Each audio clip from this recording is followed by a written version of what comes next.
예, 오늘의 모닝 브리핑 시작하겠습니다. 실적 발표 앞두고 빅테크주들이 강세를 보이면서 지수를 견인하는 그런 모습을 보였고요. 미국의 정부 셧다운 가능성이 좀 높아지고 있는데 이제 트럼프 대통령이 수습을 좀 시도하고 있는 것 같습니다. 시장에서는 좀 주목받은 이슈였고, 우리 증시에서는 어제 코스닥이 엄청났죠. 7% 급등을 하고 기관 투자자들이 역대 최대 규모로 매수를 했거든요. 그러니까 이후에 좀 정돈되는 상황이 만들어질 것 같은데 어떤 종목군들이 움직이는지 좀 체크를 해봐야 될 것 같고, 반면에 이제 코스피는 5,000포인트 3번 돌파 시도했는데 3일 연속에서 종가는 그 아래로 끝났잖아요. 그러니까 오늘 장에서는 그 위로 마감할 수 있는지 이 부분도 상당히 중요한 변수가 될 것 같습니다. 미증시는 올라서 박스권 상단으로 다시 움직임이 나오고 있는데, 특이한 건 3대 지수보다 러셀 2000이 부진했거든요. 그동안 이제 러셀 2000이 올라가고 이제 그 빅테크는 좀 빠지고 이런 분위기였잖아요. 근데 이제 지난 주말 이후부터는 이런 흐름에 좀 변화가 나타나고 있죠.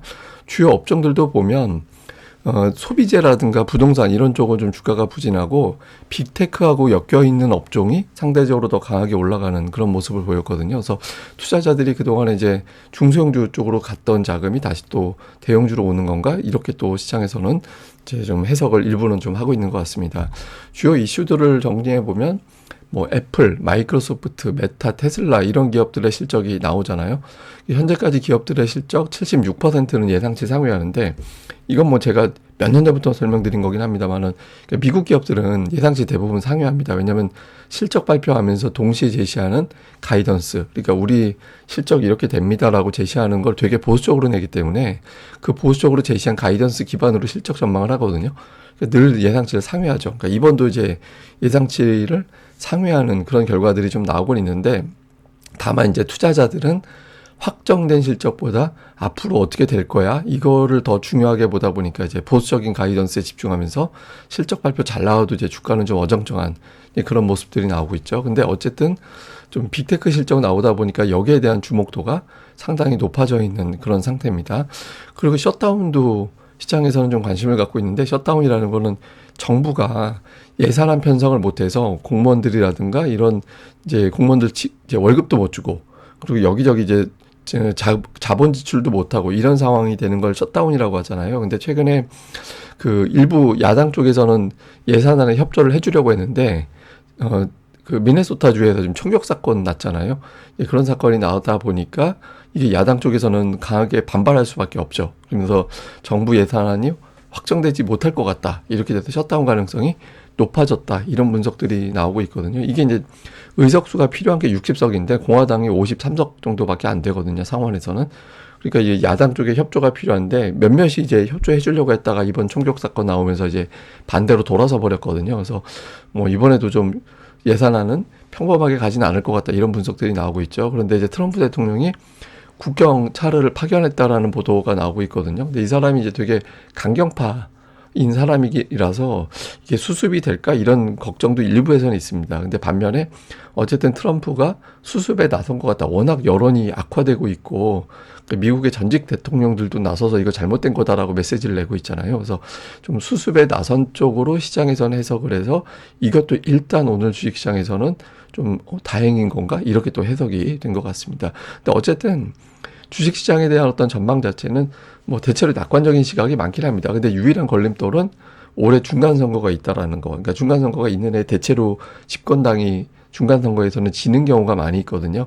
그러니까 이렇게 되면서 좀 정책에 대한 연속성이 좀 어려울 것 같다, 이렇게 해석돼서 이 부분이 조금 조심스러운 대목이긴 하거든요. 근데 APL 파이낸셜의 분석에 의하면 트럼프 대통령이 주식시장을 되게 신경 쓴다. 그래서 좀 시장의 악재로 반영한다 싶으면은 바로 물러서는 게 반복되고 있어서 이렇게 대단한 어떤 악재성 재료로 작용되는 그런 일정이 되지는 않을 것 같다, 또 이런 분석들을 하고는 있습니다. 그리고 이제 톱니 같은 경우도 변한 거 없다. 지금 조정이 나오면 에너지주, 기초 소재, 메가세븐, 그리고 코인 이런 것들에 대한 관심을 계속해서 가져나가야 된다, 이런 주장을 또 하기도 했습니다. 그리고 최근에 이제 미국의 눈폭풍이 엄청나게 불고 있거든요. 근데 이게 이제 GDP에도 영향을 줄 것 같다라는 거예요. 그래서 이게 생각보다 좀 피해를 입히고 그것 때문에 미국 성장률에 약간의 영향을 줄 가능성은 있다. 다만 이제 이게 파괴적인 것보다는 약간 이제 소비를 지연시키는 정도라서 그 다음 분기에는 다시 또 회복이 될 것 같다, 또 이런 분석들도 나오곤 있습니다. 주요 종목들 보면 오늘 애플, 그리고 이제 그 마이크로소프트 이런 종목들 메타 이렇게 다 올라갔잖아요. 그러니까 마이크로소프트는 자체 AI 칩 마이야 200을 공개했다라는 보도가 나왔거든요. 그래서 이거 이제 공개하면서 엔비디아에 대한 의존도를 좀 낮출 수 있다 이렇게 해석이 되는 거잖아요. 그래서 오늘 엔비디아 주가는 빠지고 마이크로소프트는 올라가고 이렇게 좀 구분이 됐고요. 그리고 애플의 주가도 오늘 올라갔는데 잠시 후에 또 보여드리긴 하겠습니다만 어쨌든 애플이 최근 들어서 계속 빠지고 있잖아요. 근데 이제 JP모건에서는 아이폰 수요 감안해 볼 때 지금의 주가는 저평가다. 또 이렇게 이제 분석을 했고요. 그리고 코어 위브가 오늘 급등을 했는데 엔비디아에서 추가로 20억 달러 투자한다 이런 보도가 나왔고 또 시스코가 오늘 올라가면서 다우지수 높이는 데 일조를 했거든요. 그 에버코어에서 목표가 상향을 했습니다. 그리고 이제 반면에 마이크론 테크놀로지 주가는 빠졌는데 삼성에서 이제 HBM4를 엔비디아에 공급하기 시작한다 이런 보도가 나왔잖아요. 그래서 이것 때문에 향후에 가격 문제 그리고 점유율 문제 이런 것들이 우려가 되면서 빠졌는데 다만 이제 증권사에서는 별 의미 없다. 왜냐하면 워낙 공급 부족이라서 공급 부족을 해소할 정도의 공급량이 못 된다. 삼성이 가세한다 하더라도 그래서 뭐 마이크론에 대해서는 여전히 긍정적인 시각을 유지한다. 이런 분석을 하기도 했습니다. 그리고 최근에 메타가 오늘도 뭐 메타 올라가긴 했는데 은근히 올라가요. 그래서 메타가 은근히 올라가면서 지금 200일선 언저리까지 왔거든요. 그러니까 200일선 작년도 그 후반부 이후에 계속 저항으로 작동했던 그런 위치인데 만약에 메타가 이걸 돌파하게 되면 빅테크가 다시 이제 주가가 움직이기 시작한다 이런 해석이 될 수도 있거든요. 그래서 향후 이제 메타 주가가 올라가게 되는지 이 부분도 잘 살펴봐야겠습니다. 왜냐면 이제 이게 메타가 그 데이터 센터 투자하는 거 대비 성과가 가장 대표적으로 없는 기업이라서 이제 수익성, 투자, 우여 이런 것들이 가장 먼저 제기가 됐던 종목이었거든요. 근데 이게 만약에 중요한 어떤 저항대를 돌파하게 되면 이 회복기로 이제 바뀌게 되는 그런 신호가 될 수 있어서 향후에 메타의 주가는 좀 살펴봐야 될 것 같습니다. 그리고 이제 그 애플도 마찬가지인데 애플도 1982년 이후에 그 9번밖에 나오지 않은 8주 연속 하락이 나온 상태거든요. 그래서 계속해서 애플 주가가 이제 빠졌던 거는 뭐 여러 가지 이슈가 있겠습니다. 뭐 AI에 대한 어떤 처진 거 이것도 있고, 그다음에 아이폰에 이제 메모리 칩이 들어가잖아요. 근데 그 워낙 반도체 가격이 올라가다 보니까 이것 때문에 수익성에 좀 문제가 생길 수 있다. 그러니까 제품 가격을 또 엄청나게 올려서 받던가 그럼 또 덜 팔릴 거 아니에요. 그래서 이런 부분들에 대한 우려 때문에 계속 흘러내리고 있었거든요. 근데 이런 부분들이 좀 주가에 대부분 다 반영된 거 아니냐. 왜냐면 9주 연속 하락한 거는 이전에 2번밖에 없었거든요. 그러니까 이게 세 번째 9주 연속 하락할 일인가? 뭐 이런 식으로 또 해석은 되는 것 같습니다. 근데 시가총액이 워낙 큰 종목이고 지수 영향력이 있는 종목이기 때문에 이번 주에 어떻게 돌아가는지도 이제 투자자들은 많이 주목을 하겠죠. 이제 그리고 주요 지수 상승률 연초에 달러 기준으로 볼 때 주요국 증시 상승률을 보면 한국이 압도적이에요. 예, 한국이 압도적이고 그다음에 이제 브라질 정도인데 하여튼 우리나라 증시가 되게 강하게 올라가고 있고 미국은 저 아래 내려가 있습니다. 그래서 투자자들이 계속해서 미국 시장 뭐 글로벌 증시 이런 거 분석할 때마다 한국이 계속 나와요. 그러니까 한국이 제일 많이 올라갔다. 그 이후로는 AI 붐 때문에 그 칩 관련된 종목들, 반도체주들이 워낙 강하게 올라가고 정책적인 뒷받침 효과가 계속해서 되는 것 같다라고 해서 한국 증시가 계속 코멘트가 되고 있고 반면에 미국은 그냥 박스권, 예, 뭐 뚜렷한 어떤 호황제 이런 거 없이 미국은 갇혀 있고 나머지 나라들이 강해서 미국에서 자금이 나와서 다른 나라 쪽으로 이동하고 있다. 이런 분석들이 계속 나오고 있는 상태긴 합니다. 자, 그런 관점에서 우리 증시 보면 코스피는 이제 고민. 3일 연속해서 5,000원 넘어가는데 3일 연속해서 종가는 이제 4,900대로 끝나는 그런 모습이 나오고 있잖아요. 실제로 보면 5,019, 5,021, 5,023 이런 식으로 하루에 고점은 계속해서 2포인트씩 올라갑니다.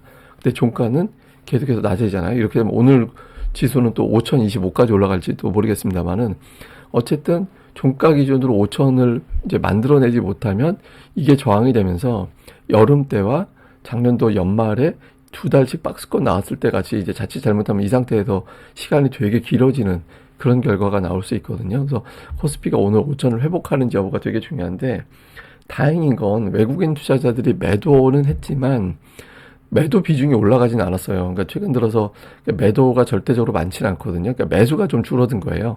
그러니까 매수하던 쪽에서 좀 신중해졌고 매도는 좀 안 하고 있다. 이렇게 볼 수 있는데 수량으로는 최근에 하루 빼곤 계속 매수거든요. 그러니까 대형주만 일부 파는 거지 외국인들 한국 증시 자체에서 완전히 이탈한 건 아니다. 그러니까 뭐 대표적인 게 현대차였잖아요. 어제 같은 경우는 뭐 다른 대형주 매도가 있긴 했습니다만은 대형주 한두 개 말고는 외국인 투자자들은 그러니까 매수 기조는 좀 유지하고 있는 것 같다. 뭐 이렇게 이제 봐서 시장이 뭐 여기서부터 본격적으로 하락으로 전환 이런 정도의 흐름은 아직까지는 아닌 것 같습니다. 그리고 지금 관심은 뭐 완전히 코스닥이죠. 하루에 7%나 엄청나게 이제 급등을 하는 그런 결과가 나왔는데 지금 4년 만에 1000포인트대 넘어간 거고 종가 기준으로 보면은 IT 버블 때 이후에 가장 높은 수준까지 지수가 올라와 있거든요. 그런데 지수는 이렇게 높은데 파란색은 지수, 빨간색은 상승 종목 비율입니다. 근데 ADR 기준으로 보면은 지금도 저평가예요. 그러니까 저기 과매도권에 오히려 더 가까워요. 그러니까 중소형주들은 거의 시세가 안 나온 상태라고 볼 수 있는 거죠. 그러니까 코스닥을 쳐다보는 투자자들의 관점은 몇몇 대형주 빼놓고는 주가가 싸다. 그러니까 이렇게 이제 볼 수 있는 측면이 있어서 코스닥 시장은 아직까지는 더 올라갈 수 있는 여력은 있는 걸로 보여집니다. 그리고 이제 최근에 수급도 보면 외국인 기관이 사들이고 있잖아요. 특히 이제 기관 같은 경우는 이틀 동안 3조 원 샀거든요. 4조 원 가까이, 3조 5천억 정도 이틀 동안 들어왔고, 금융투자만 3조 원이 들어왔습니다. 그리고 개인들이 이틀 동안 4조 원을 팔았어요. 개인들이 4조 원 팔면 저 돈으로 주식시장 밖으로 나가는 게 아니라 또 다시 들어올 거잖아요. 그래서 코스닥 시장의 어떤 수급 구도는 상당히 좀 좋은 쪽으로 순환이 돌고 있다. 또 이렇게도 볼 수 있는 것 같습니다.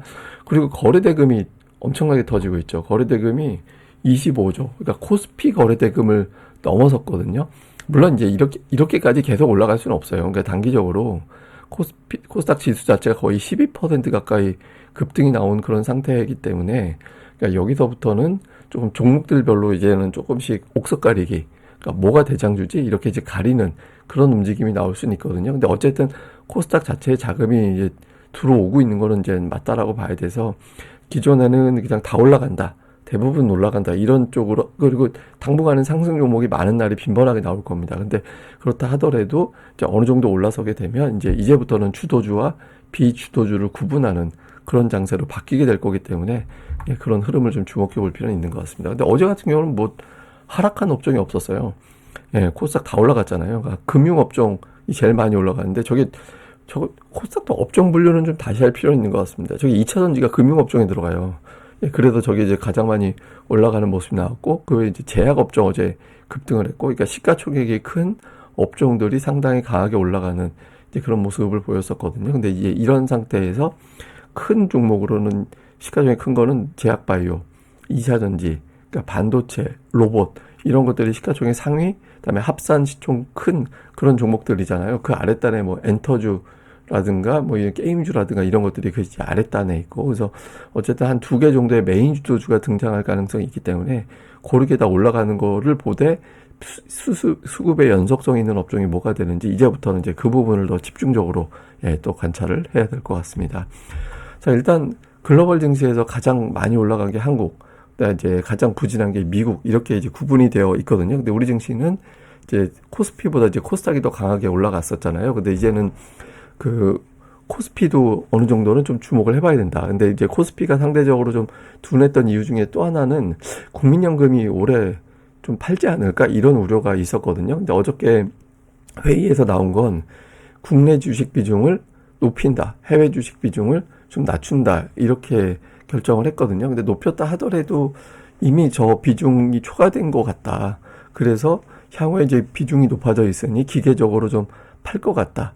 이제 이런 분석들이 있었거든요. 근데 어제 이제 공개된 보도에 의하면 그 리밸런싱을 안 한다. 이게 무슨 얘기냐? 비중 높아졌다고 기계적으로 팔지는 않을 거다. 그냥 보유하는 상태로 그냥 계속 갈 거다. 이렇게 되면 국민연금 매도 때문에 대형주들이 좀 눌리는 그런 우려는 좀 해소가 될 수 있거든요. 그래서 오늘 이 소식이 대형주 쪽에 좀 영향을 줄지 이것도 좀 볼 필요가 있고, 특히 이 과정에서 코스피가 3일 동안 계속 돌파하다가 밀렸기 때문에 투자자들이 이게 이제 반복이 되다 보면 이제 5천이 일단은 여기까지가 한 단계 또 올라온 거고 여기서부터는 좀 빠지겠구나 이렇게 또 해석이 되면서 5천이 반복적으로 저항으로 보면서 탔다, 밀리면 매수했다, 5천 가면 팔았다, 그러니까 이런 흐름만 나올 수 있거든요. 그래서 좀 돌파하면서 안착하는 시도가 나올 필요가 있고, 그 다음에 어제 코스닥 초강세 이후에 이제 다음 날 어제 그렇게 올라갔는데 또 올라간다고, 그리고 또 매수한다고, 이런 것들은 이제 시장에서는 주도주로 해석할 가능성이 있잖아요. 그래서 이런 종목들의 움직임들도 계속해서 주목을 해봐야 될 것 같습니다.